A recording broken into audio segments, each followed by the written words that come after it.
ये audio series mature themes, language और violence को कंटेन करती है, जो सभी लिसनर के लिए सूटेबल नहीं है। पेरेंटल एडवाइस नेसेसरी है। ये कंटेंट अडल्ट ऑडियंस के लिए है और इसमें combat, blood, murder, potentially disturbing scenarios और स्ट्रॉन्ग लैंग्वेज इंक्लूड हो सकती है। अगर आप ऐसे कंटेंट से इजीली ऑफेंड या डिस्टर्ब हो जाते हैं तो प्लीज़ ना सुने। ये ऑडियो सीरीज किसी भी प्लेटफॉर्म कंटेंट को कॉपी नहीं करती। स्टोरी फैंटेसी बेस्ड है। अगर कोई नाम मैच करता है तो हम इसे एक कोइंसिडेंस कह सकते हैं। ये ऑडियो बुक फन और जॉय पर्पस के लिए डिजाइंड है। सभी 5 एकेडमीज के स्टूडेंट्स वहां पहुंच चुके थे। सब वैली के एंट्रेंस पर इकट्ठे हुए थे। ट्रायल के शुरू होने का इंतजार कर रहे थे। रणवीर इधर उधर घूम रहा था। देखने में लग रहा था जैसे बस टाइम पास कर रहा हो, लेकिन असल में वो अपनी सीक्रेट कॉपिंग टैलेंट यूज कर रहा था, दूसरे लोगों के टैलेंट चेक करने के लिए। उसका मेन टारगेट था फर्स्ट एकेडमी के students. Elementary cultivation talent, elementary cultivation talent, elementary cultivation talent. Ranveer ने पूरा राउंड लगाया और देखा फर्स्ट एकेडमी के ज्यादातर स्टूडेंट के पास सिर्फ एलिमेंट्री लेवल टैलेंट ही था। सिर्फ 5 लोग बचे हैं। रणवीर ने उन 5 की तरफ देखा और धीरे धीरे चलकर उनके पास गया।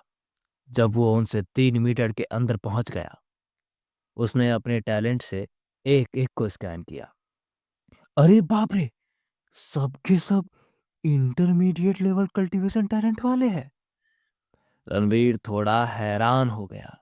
क्लियरली ये 5 फर्स्ट एकेडमी के सीड स्टूडेंट्स थे। उनका कल्टीवेशन शायद मार्शल ट्रेनी रेलम के पीक तक पहुंच चुका था। सिर्फ एक कदम दूर थे मार्शल आर्टिस्ट बनने से। Mid level cultivation talent copy करने अब कोई खास फायदा नहीं होगा। मेरे लिए ज्यादा यूजफुल ये नहीं हो सकता, रणवीर ने सोचा।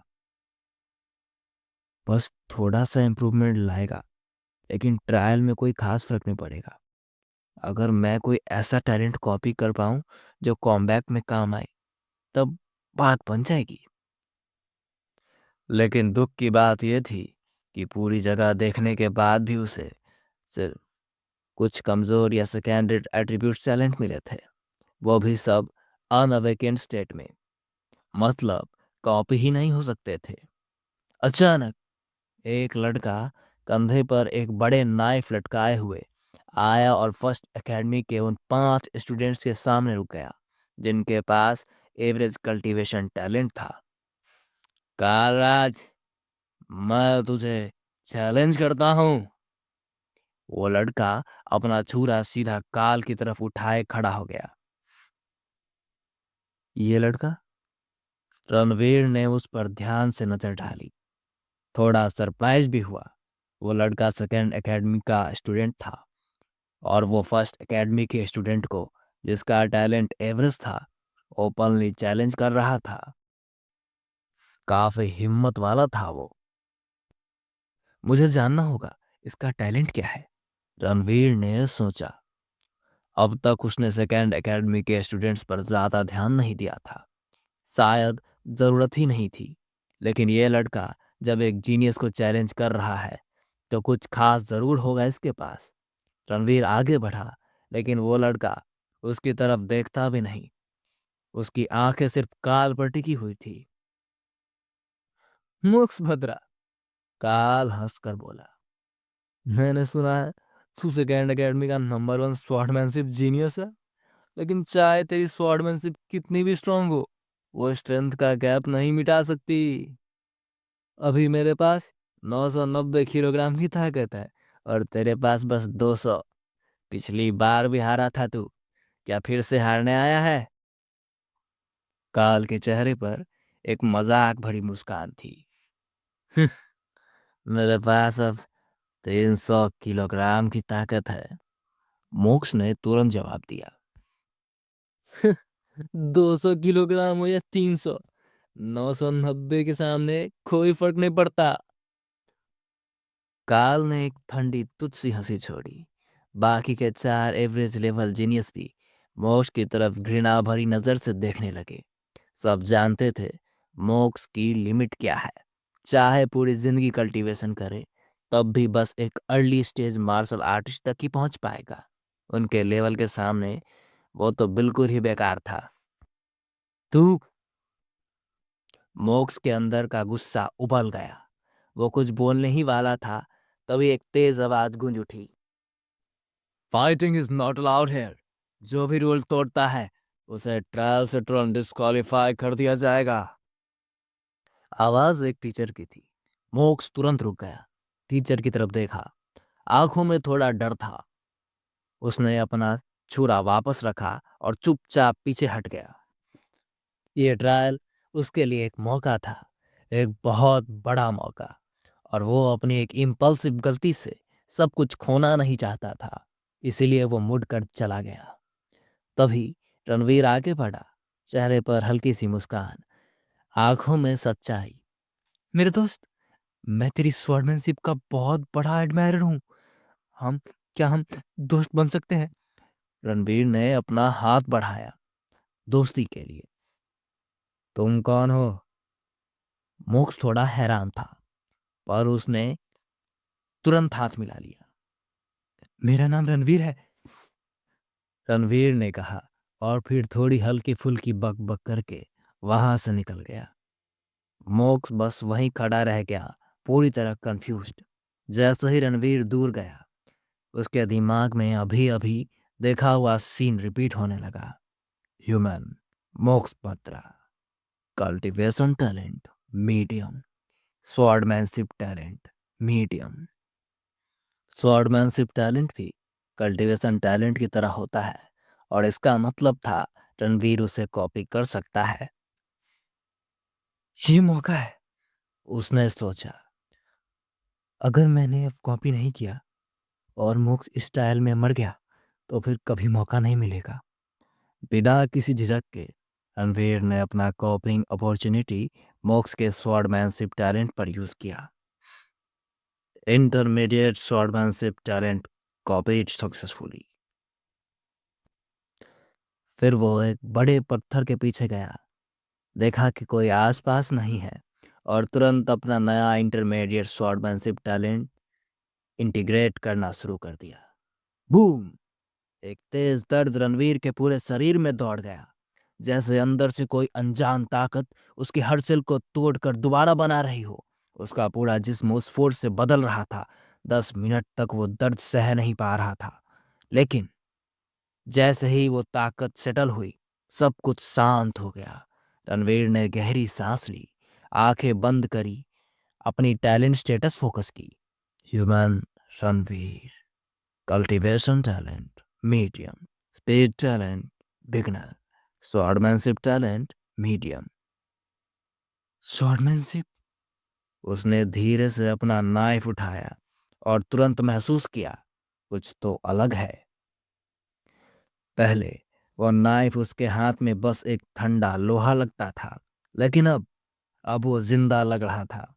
उसने हाथ हल्का सा घुमाया और एक इंस्टेंट रियलाइजेशन उसके दिमाग में छा गया, जैसे उसे पता चल गया हो कि इस ब्लेड को कैसे चलाना है ताकि मैक्सिमम डैमेज हो। ये है मिड लेवल स्वॉर्डमैनशिप टैलेंट की असली पावर। रणवीर के लिप्स पर एक कॉन्फिडेंट स्माइल आ गई। स्पीड टैलेंट के बिना भी इस बूस्ट के साथ मैं कुछ मार्शल अप्रेंटाइसेस से लड़ सकता हूँ, जिनके पास 400 से 500 किलोग्राम की ताकत है। काश मेरे पास थोड़ा टाइम होता तो मैं स्वॉर्डमैनशिप मैनुअल्स भी सीख लेता। उसने अपना पसीना पोंछा, दिल से खुश था।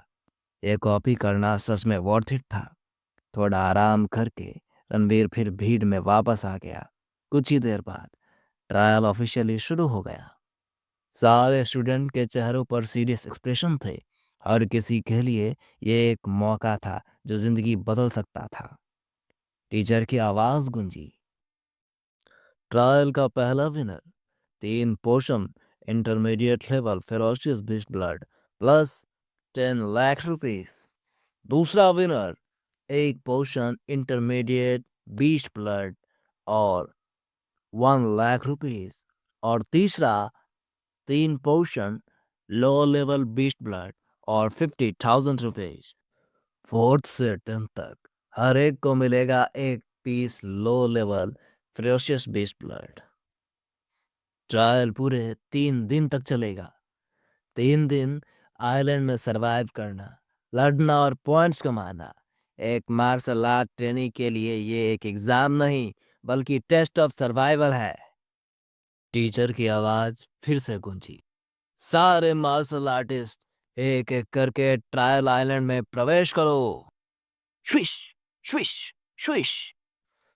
सबसे पहला फर्स्ट एकेडमी के स्टूडेंट ने कदम रखा। तेजी से वैली के अंदर घुसते गए और धीरे धीरे नजरों से गायब हो गए। उनके बाद सेकंड एकेडमी के स्टूडेंट्स निकले, फिर थर्ड एकेडमी और सबसे आखिर में फिफ्थ एकेडमी के स्टूडेंट्स। सब कुछ कितना शांत है, रणवीर ने धीरे से कहा, आसपास नजर डालते हुए। अब वो ट्रायल आइलैंड एरिया में आ चुका था। पीछे कोई नहीं, आगे बस घना जंगल, ट्विस्टेड जमीन और ऊपर तक फैली हुई ट्री ब्रांचेस। ट्रायल आइलैंड चाहे ऑफिशियली एक रिस्ट्रिक्टेड जोन था, लेकिन एरिया इतना बड़ा था कि पूरे स्काई क्लाउड सिटी जितना लगता था। हर कोने में खतरा छुपा था। रणवीर ने अपनी सांस कंट्रोल की और धीरे धीरे आगे बढ़ा। हर पेड़ के बीच से हल्की सी हवा गुजर रही थी, लेकिन उसके इंस्टिंक्ट्स कह रहे थे यह शांति सिर्फ तूफान से पहले वाली शांति है। फिर झाड़ियों के अंदर कुछ हिलता हुआ दिखाई दिया। रणवीर रुक गया। उसकी आंखें छोटी हो गई और उसी पल अंधेरा फट पड़ा। छायों को चीरता हुआ एक फेरोसियस बीस्ट बाहर उछला, जैसे किसी और ही दुनिया की गलती से यहाँ आ गया हो। उसकी सांसें भाप बनकर हवा में घुल रही थी। दांत ठंडे उजले में चमक रहे थे और आंखों में सिर्फ भूख थी। रणबीर के कानों में अपनी धड़कन गूंजने लगी, धक धक धक। तो यही है, वो बुदबुदाया, पहला फिरोसियस बीस्ट। उसके होठों पर एक अजीब सी लगभग पागल मुस्कान फैल गई।